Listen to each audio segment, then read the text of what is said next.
waxaan halkan u soo fuulay kaliya inaan soo dhaweeyo Wasiirka Arrimaha Dibeda oo keynote speech-ka inoo jeedin doona Dr. Kate, welcome here.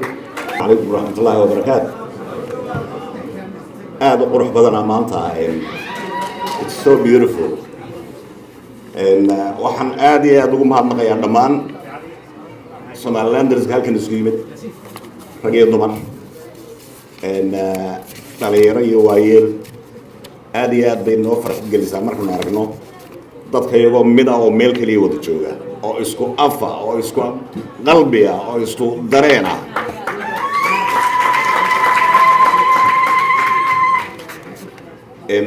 heestii calanka heeska aan ku darsanayaa heestii askariga marka ay hargeysa askarigii bliiska ciyaarayay Somaliland waa cadceed soo wacdi aan sacabku qarin karin dhammaan waxaan salaamayaa asxaabtayda ka timid meel walba Maraykana and Canada, all over the places, Ontario. It's a pleasure to be here today, and thank you very much. Honorable members, distinguished guests, ladies and gentlemen, brothers and sisters, I want to express my gratitude for the privilege of addressing this important gathering of Somalilanders who travel from different states to come together and discuss important topics for Somaliland. Thank you all for coming here today. I want to extend my warmest thanks to the organizers and all the volunteers. It is very inspiring to see young people taking leadership roles in putting together this conference. This is the sort of grassroots community activism and organization we need.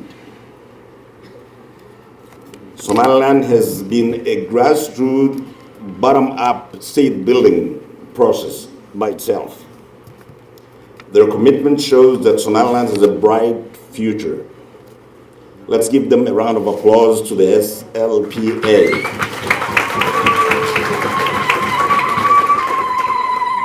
Let's give a round of applause to the President of Somaliland, Musa Bihi Abdi,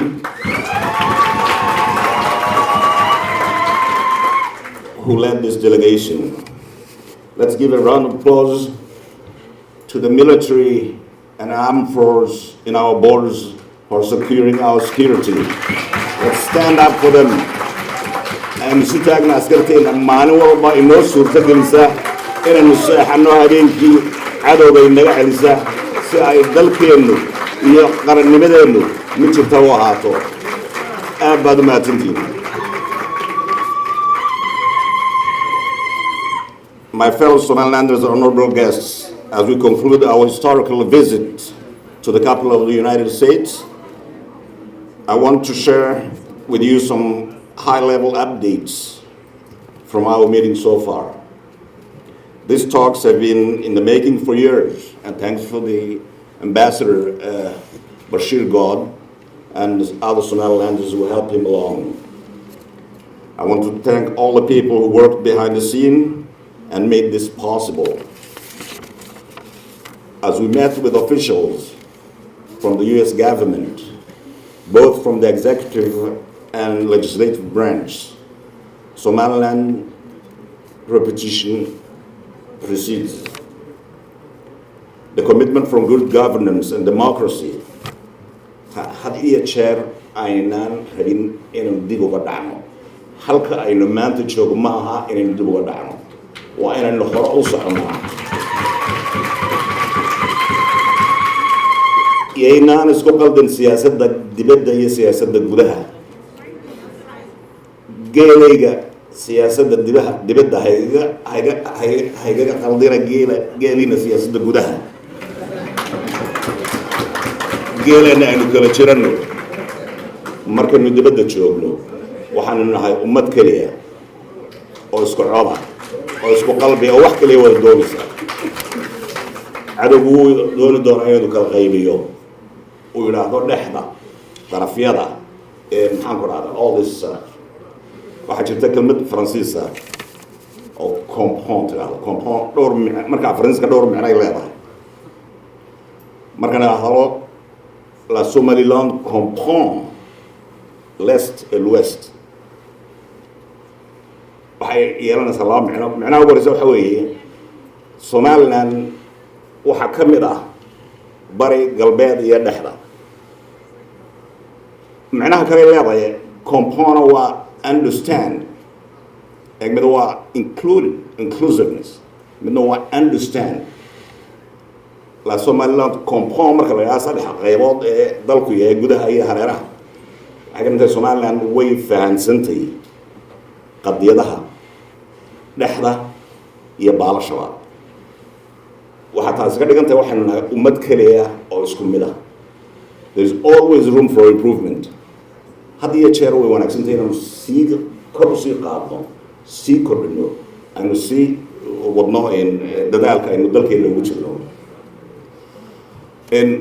sanadadii ugu dambeysay waxaynu hadalaynay xasuuqii wixii inoo geystay wixii dhibaatay nagu dhacday anigu waxaan ahay qofka ugu horeeyo leh I will not forgive, I will not forget.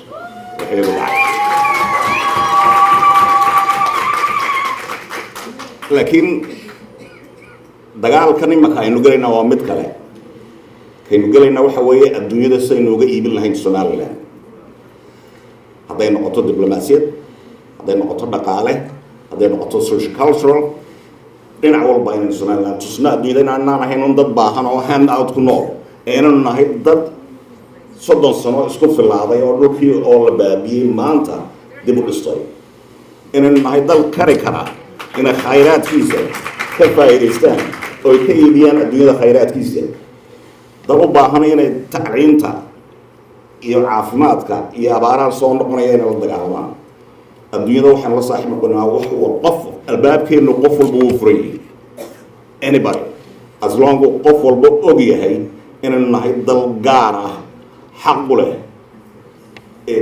in uu conditionadiisu isaga la yeelo oo aan lagu xirin strings kale no other strings attached aad iyo aad baan idinku mahadnaqayaa hadalkan si dheer ee dooni maayo waxa fara badan dadka doonaya inay ka qayb galaan aad iyo aad baan mahadnaqayaa aad iyo aad baan mahadsantihiin thank you very much